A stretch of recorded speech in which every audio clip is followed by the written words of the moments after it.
celebrate that you're here. Or maybe you're here because your family wanted to go to church and you're here with your family because you want to be with them.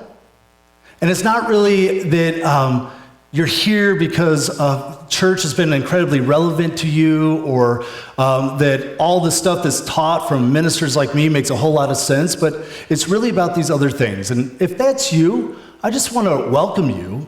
I want to tell you that it wasn't too long ago that I was in a similar place, that I went to worship with my family on Christmas Eve, not because I was a church person. In fact, the church at that point in my life wasn't particularly relevant. And it wasn't because I believed all the things in the Bible. I didn't. I had a lot of questions, and especially all this stuff about a manger and all that sort of thing. I had my doubts. So tonight, if that's you, and if you're in that place, I just want to make a promise. And my promise is that I worked pretty hard this week and last week to develop a message and an angle on the Christmas story that might feel fresh and that would have a applicable value, a thing that will apply to your life here and now. So my title is Love is Born, and if you know anything about the message of Jesus, he basically was saying that in God we have a loving creator, and that he taught about the love of God. And his ministry was all about trying to develop people and help them become better at loving like he loved. In fact, throughout the month of January, we're going to talk about that very thing, how to love like Jesus loved. And when Jesus was born, since his whole thing was about this love of God and showing us how to love, in a very real sense, when he was born, love was born. So there's the title. And what we're going to talk about tonight, and what I'm hoping will be the outcome, if I could set a goal for us, it's that you would be able to experience all the love that's available to you. You're spending time with family, you're spending time with neighbors, you're connecting with people, you're here tonight.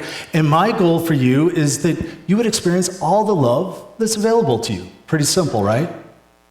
Now, the challenge is that when you were a little kid, if you look around, we got plenty of little kids here tonight. When you were a little kid, it was pretty easy for you to receive all the love that was available to you because you were pure and innocent. But what has happened over time is that you've had a bunch of experiences that have begun to shape your heart and wound your heart in a certain sense. You've had times when people have mistreated you. You've had times when people have misunderstood you. There's been mishaps and misguided efforts, and all that has led for you to build basically a fence around your heart, or a wall around your heart. And this wall or fence that you've built around your heart, it's effective. It's there for a good reason, because you've been wounded by some experiences. There's been some things that have been difficult. And so you put up this fence as a way to protect yourself.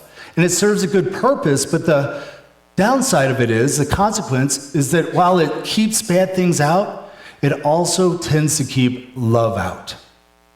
That there's certain parts of us that are not accessible. There's certain parts of us that we don't let to be known. And so it's hard to be fully loved when you're always hiding part of yourself. Now, there's a lot of things that happen that cause us to put these fences up. I just want to talk about one thing that I think we've all experienced. It's a powerful thing, and it's the experience of rejection. We've all felt it in some sort of way. We've all experienced rejection. And as I was trying to think of, how have I experienced rejection in a way that probably people here have also experienced as well? Where can we find common ground when it comes to the experience of being rejected? And I immediately thought of